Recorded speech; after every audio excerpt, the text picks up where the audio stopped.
नमस्कार। आज बच्चे मन के सच्चे इस पर फिर से आपके साथ हाजिर हूं।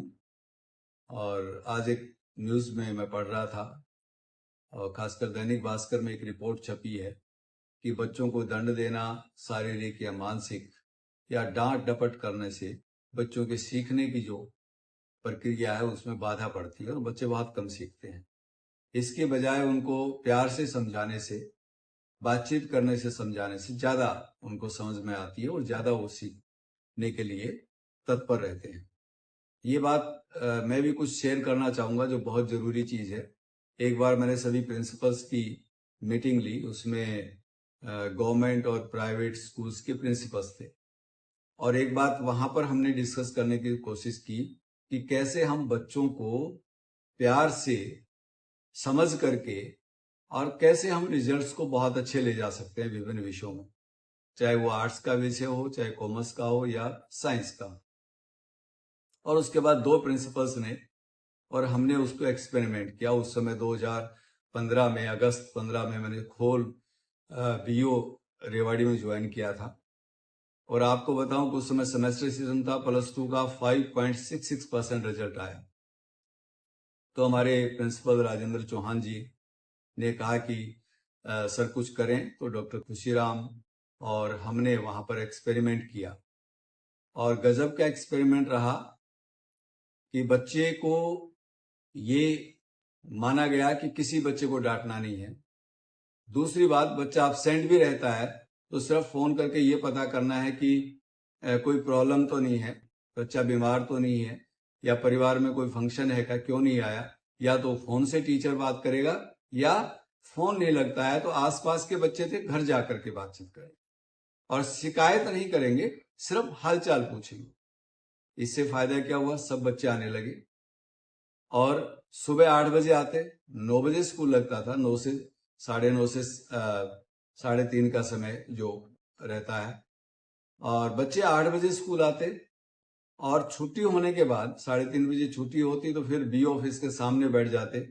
वहां पर वो पॉलिटिकल साइंस एक दिन वो पढ़ते, उनको पढ़ाया जाता, एक दिन वो खुद पढ़ते और तीसरे दिन उनका टेस्ट लिया जाता। ठीक इसी प्रकार से इंग्लिश के टीचर भी करते। 2 ही सब्जेक्ट में उनके ज्यादा बच्चे फेल थे और आप यकीन करेंगे उसके कारण से इतना फायदा हुआ कि बच्चे छुट्टी होने के बाद खुद लॉन जो बी ऑफिस के सामने था वहां आ जाते।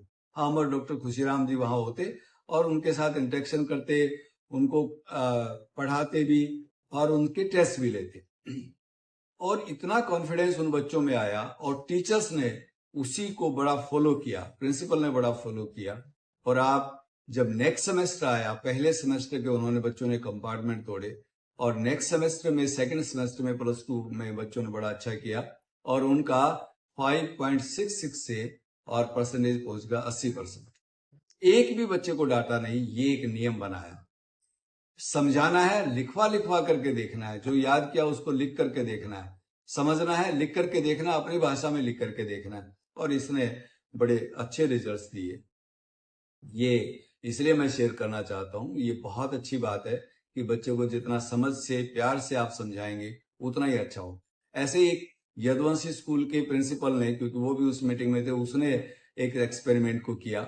ये लगभग 2000 इसी के बाद 2016-17 की बात है।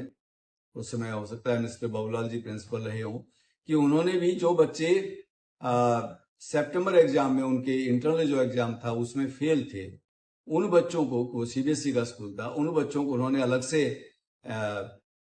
लिया और उनको सुबह से लेकर शाम तक स्कूल में रखते, घर जाकर के नहीं पढ़ना, वहीं पढ़ाते, वहीं याद कराते, वहीं लिखवाते, वहीं मार्किंग करके देते। और मार्किंग भी दूसरे बच्चे को नहीं बताते कि इतने में से इतने नंबर आए, बस बच्चों के शाबाश बेटे और आगे बढ़ो। और ना ही डांटना, कोई डांटना नहीं, कोई कम्युनिकेशन पेरेंट्स को भी नहीं कि इसके ये मार्क्स आए बच्चे के। पेरेंट्स आए तो उनको दिखा दिया जाता है लेकिन कंप्लेन नहीं किए जाते। इससे बच्चों में बड़ा कॉन्फिडेंस हुआ और एक भी बच्चे को फिजिक्स, केमिस्ट्री, बायोलॉजी, मैथ्स में कंपार्टमेंट नहीं आया। ये चैलेंज था। तो ये एक्सपेरिमेंट बहुत से लोगों ने किया यही बातें एनसीईआरटी में जब हमारी मीटिंग हुई तो उस समय भी इस एक्सपेरिमेंट को उन्होंने शेयर किया, पूरे हिंदुस्तान में उसको शेयर किया और बहुत से लोगों ने इसको उसके बाद भी अपनाया है। तो निश्चित रूप से मैं सभी टीचर्स को, स्कूल्स को, सबको ये बात कहना चाहता हूं कि जितना आप प्यार से समझा करके, बार बार लिखवा करके और टीचर के जितना नजदीक बच्चा आएगा उतना वो आगे बढ़ेगा। तो ये बात मैं आप लोगों के साथ शेयर करना चाहता था। आप सबका बहुत बहुत धन्यवाद।